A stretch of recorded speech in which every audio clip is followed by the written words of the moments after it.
Welcome back to the top 10 list, everybody. The top 10 museum experiences. We are finally going to get our minds, mouths, and top 10 lists out of the gutter and get classy, Francesca. We were focusing on fast food last week, but now it's a more dignified experience. Yes. Yes, indubitably. Have you been, what were you gonna say? I was gonna say, we go in the back door, as they say. But not like that, not like that. Just when we're breaking. Last. I didn't want to mess up the aesthetics of the front, so I rammed in the back. Anyway, that's a story about the FBI, everyone.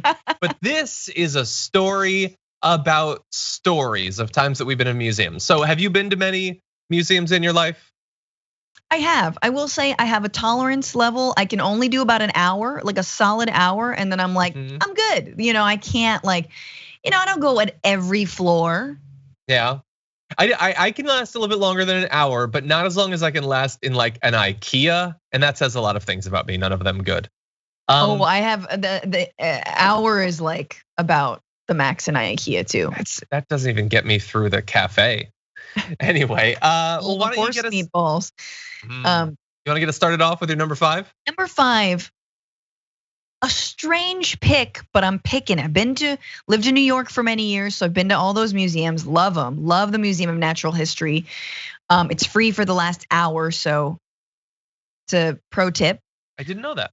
Yeah. Because it's like before closing and there's nobody there, and it's very cool. I love natural history stuff, but this one is similar to that, and it is here in LA, and it is the most podunk small town museum in a giant city, and that is the Tar Sands Museum. Oh yeah.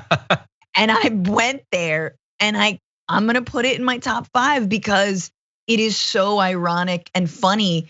The Tar Sands, it's basically a bunch of animals in the Paleolithic, some age, schmiggity-bithic, the Juramic period. Juramic.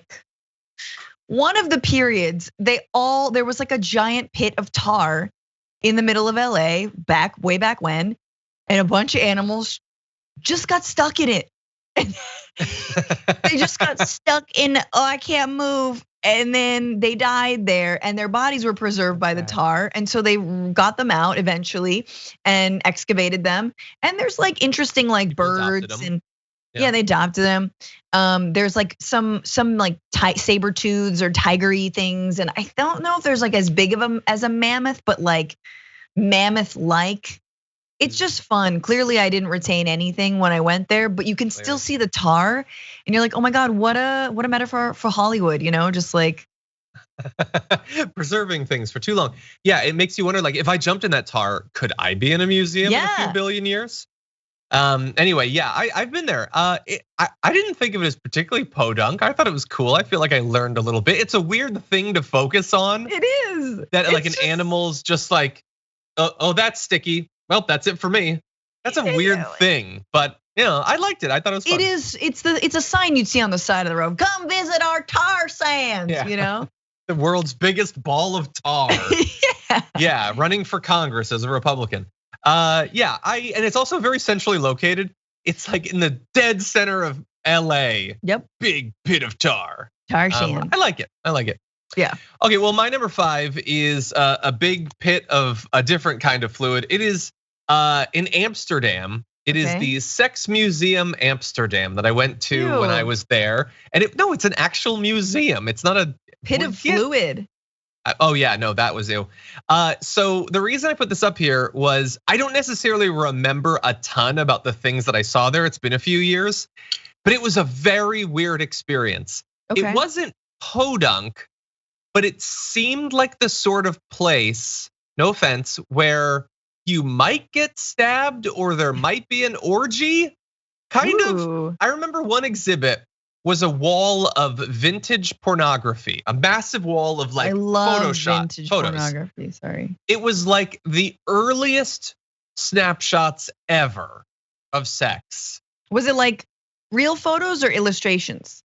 No, it was real photos. It was like the first photographs really and they didn't know how to do it yet really. It was just uncomfortable. And like you're staring at like literally hundreds of photos. and there's like people next to you. It was a very weird experience. I had fun though. And like it wasn't just exhibits. Like all of the rooms, you had to like walk through these weird curving tunnels, and it was just a trippy, like go on mushrooms and go to Sex Museum Amsterdam. I think a lot of people have. Were you on shrooms? No, I don't know. I was with Brett and Amber. I'm not sure. They might have spiked something, but it was a cool experience. I do think I learned some stuff. It's just now sort of receded in my mind. And I remember those photos.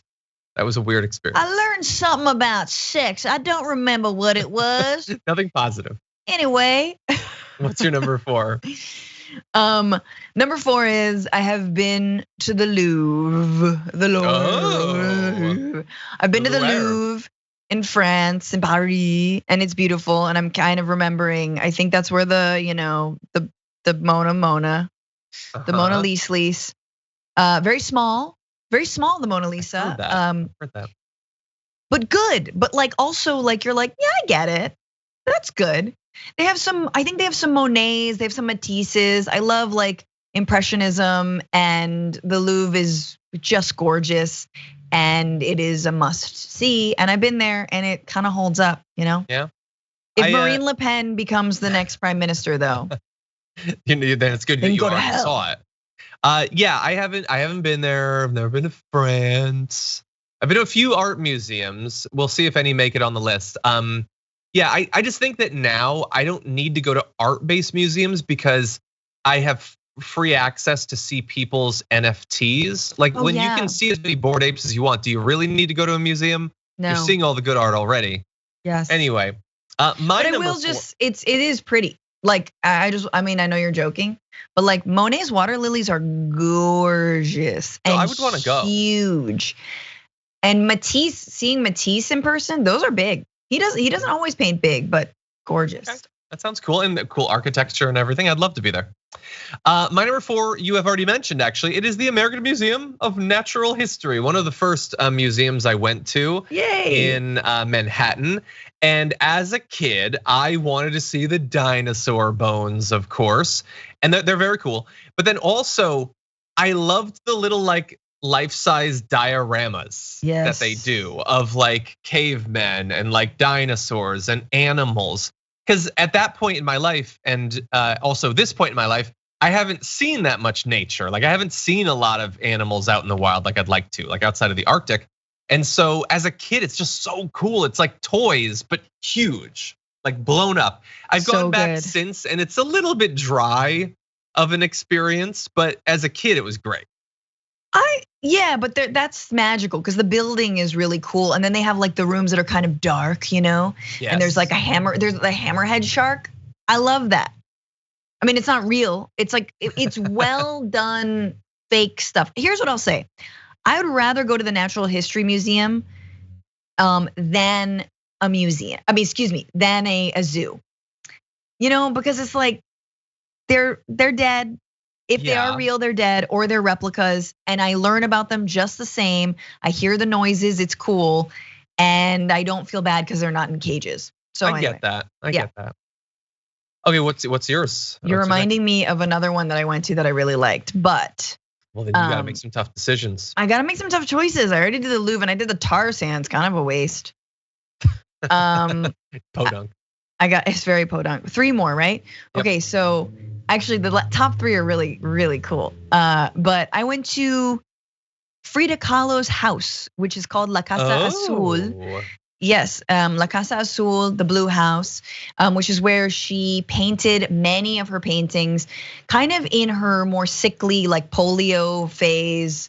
But it's beautiful. There's a lot of artwork there. There's a garden. There she was pining away for Diego Rivera, who was kind of an SOB, a big SOB, but like she loved him. And I love Frida Kahlo's work. It's awesome. And yes, what's the main museum in like the Zocalo Square in Mexico City? Excuse the motorcycle. But anyway, you can see, I love Diego Rivera's work because it's huge and incredible and amazing. And like, but Frida's house kind of gives you an insight into her life, and they talk about sort of like what she was going through and a lot of her like mental illness, her physical illness, and yeah. Yeah.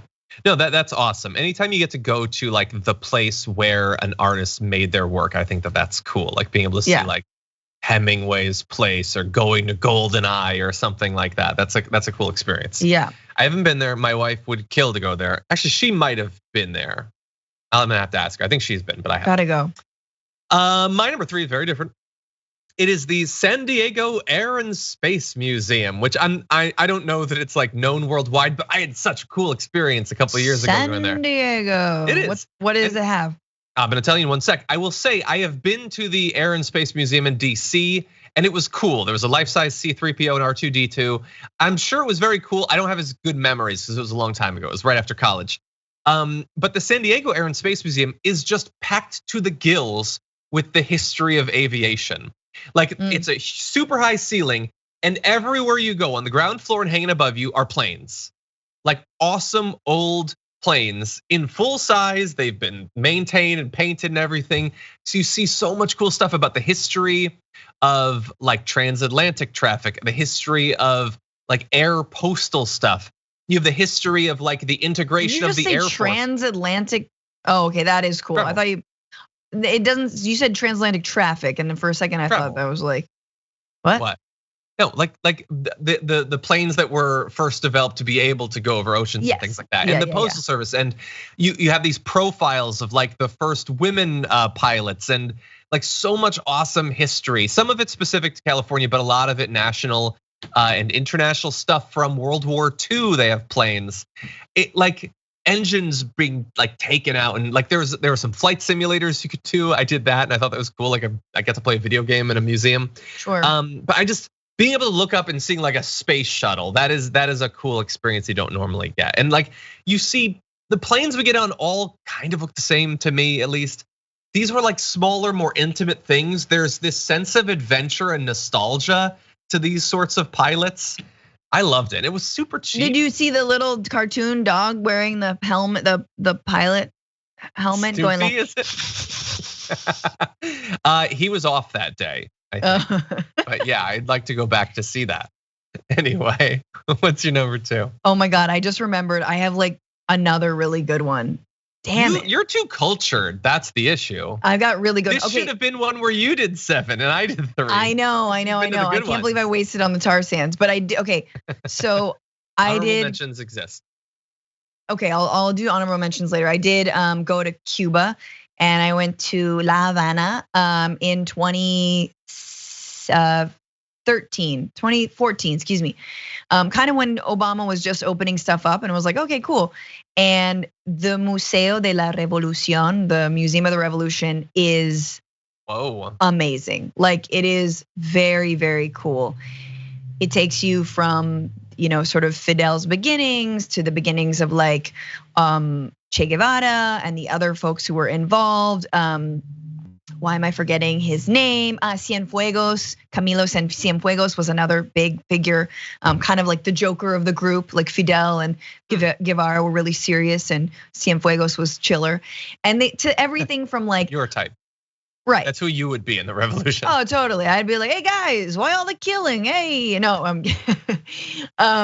but no, it is, you learn the history of like how they were in exile in Mexico. They come back, they take the Grandma boat, which was this like rickety ass boat that they staged one of the first like not invasions, but they staged one of the first like offenses in the revolutionary push and the ultimate revolution. There's like sunglasses that Fidel used to wear, and like his bat that he used because he's like brilliant at baseball. Baseball's huge in Cuba.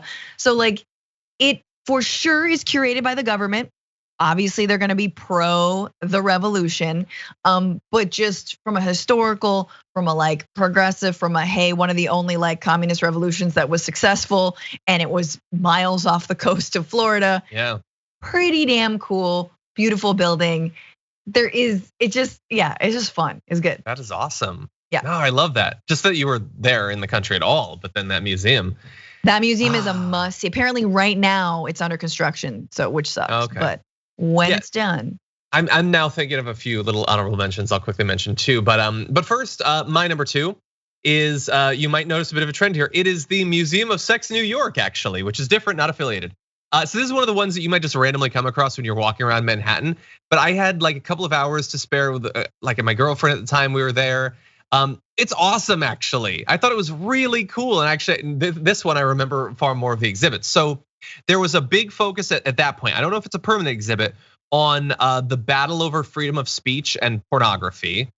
Super interesting, that the legal battles over Penthouse and everything, that was cool. There was this big exhibit on demonstrated homosexuality in animal species. Like going over all of the different sorts of sexuality in animal species was so fascinating. Oh, that's it. So you learned about the bonobos? There was a lot on bonobos, but then many others. I mean, it is very common in the animal world. Weird, because they couldn't have all seen Disney cartoons. But anyway, that was cool. There was a history of contraception, a history of the development of sex toys, and man, there were some rough times there. It was a fascinating and well-curated museum. They really come a long way. They used to be made of glass. It's just ground glass in a bucket. No, it was a great experience. It's right, like centrally located in Manhattan, kind of in the touristy area, and I had a great experience. I like that sort of. I remember I'm gonna say hands-on. Don't get the wrong impression. There was some hands-on stuff. Anyway, it was a great museum. Learned a lot. I always see the signs for that, and I'm like, who goes there? What? Just me. Just John. People like me, honestly. It was great. Lots of people go. You should go. Yeah, sure. Whatever. Shut up. What's your number one? No. It does sound cool. You with your revolutionary watching animals do it. You know, they weren't actually doing it. Yeah, it's photos, tasteful photos. Everybody was consenting. Tasteful rhinoceros. I don't know. It's gotta be a Trumpian, majestic horn, making sweet love. I did see some crows do it right on the rooftop next to my house. I didn't even think Mitch McConnell visits California. Ew. What's your number one? Why? No one made it about Mitch McConnell. He's the old crow. Okay, anyway, number one museum experience. This one was wonderful. It's in New Orleans. It's called the Backstreet Cultural Museum, and you learn all about the history of New Orleans through the cultural traditions from second lines, which are like, I'm gonna totally mess this up, but like everything from, basically like musical affiliations and groups that will get together, play music together, but then also serenade the dead through a second line. And like be at funerals and things like that. Social clubs, which can be like second lines or like different kinds of social clubs. Obviously, a lot of this are like Black and Creole led. I mean, there's just so much amazing culture. The other thing you learn about is the Mardi Gras Indians, which again are Black New Orleanians who dress up every single Mardi Gras as Indians, Native Americans, in honor of the fact that Native Americans actually took in runaway slaves who were trying to escape bondage. And this is an homage and an honor to those folks that continues today. And they create incredible, like huge costumes full of sequins. Every single year has to be unique.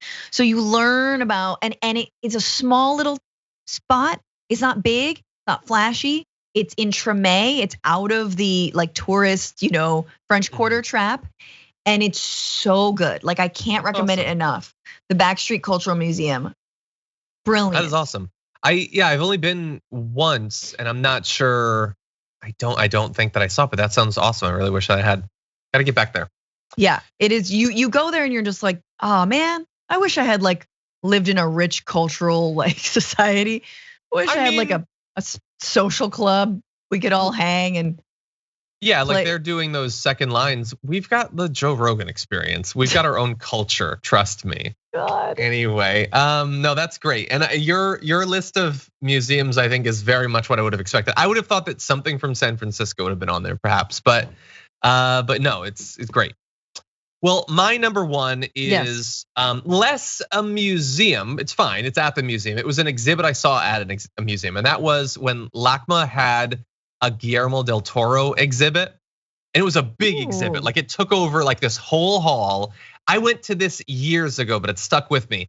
It was his entire personal collection. Apparently, his mansion. Yep. So the models of all these different creatures, all of his like meticulous creative brainstorming notes, the concept art and the concept sculptures of all of these different things from his work. It was just like room after room after room of like you felt like you were diving into a twisted mind and just wandering around a brain. It was. Did you get to see the genitalia of whatever creature is in The Secret of Water, whatever what's it called? I don't know if that had not come out yet. I don't think when this exhibit was up. Man, I believe you're the Shape of Water. The Shape of Water, and they're like, and the shape of the genitalia. She's like, did you? And she's like, yeah, and she does the thing, and you're like, oh my god, what does? I don't remember that. What does the water man have down there? This was actually the first museum I had been to that did not have genitals on display, so that's good. But anyway, no, it was just awesome. I find Guillermo del Toro's work fascinating. Pan's Labyrinth is one of my favorite movies ever.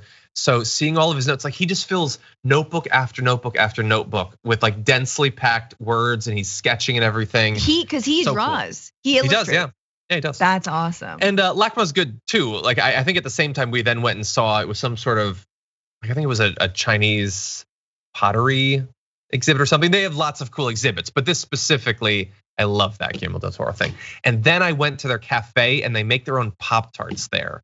So it's just the best day ever. LACMA, baby. I think I've been once, but I should probably. You've been once, you live here. Go to LACMA. I know, it's sad. Jeez. Can I do a runner-up? Yes, what's your runner-ups? I went to Stockholm, Sweden, and I went to this museum called the Vasa, which is a museum built around a ship that was like the Titanic, but even better. Like obviously Titanic didn't end well, but it was even more opulent. It was like the most opulent ship ever. This thing didn't make it out of the harbor. It did not fit? No. It was too top heavy. It was engineered with like, we've got too much gold. And so it like goes out of the harbor and then it tips and sinks immediately. And so they took it out and built a whole museum around it and are like, this is a really cool ship. Too bad it was way too ostentatious to even float. Very funny. You know, like everybody has like imposter syndrome. Sometimes the people who should have didn't. I know. That's great. Yeah, I'll throw some run-ups. I've been to like there was on Svalbard, like way in the Arctic Circle, there's this a museum of exploration of the Arctic, which was fascinating. Lots of like real stuff that was used in initially exploring the Arctic. That was fascinating. That's so cool. I love like there's a few places that do. It's almost like Gettysburg, sort of like there's a thing called Indian Wells in Connecticut, which is reproductions of some of the native cultures. They'll do like little demonstrations of the making of like log canoes and things like that. As a kid, I don't know what it's like now. I was only a kid when I was there. I thought those sorts of demonstrations were very effective in making it real in a way that books really can't. I went to, it's kind of a museum, but also a distillery, the Bacardi place in Puerto Rico. They do tours. Yeah. And that was just fun. I mean, like, I don't know if I needed to know some of that, but there's politics in it too. Like the history of like the rum trade and everything. The best art gallery I've probably been to is, I looked it up. It's the National Gallery where the Scream is displayed. Oh, yeah. In Norway. That was very cool. Oh, that's the most fun I've actually had looking just straight up at art. I've been to a few other things, but that was pretty cool. Yeah, I don't think a lot about this, but yeah, art's good. You know what? People should give it a chance, I think. Yeah. Not all art is good. Not all art. All art is good. Valuable, including this art. We just made art together. Anyway, and thank you to all of you for being a part of this artistic creation and supporting us. And Francesca, thank you as always. No problem. No problem. Thank you, everyone. We'll see you in the next one.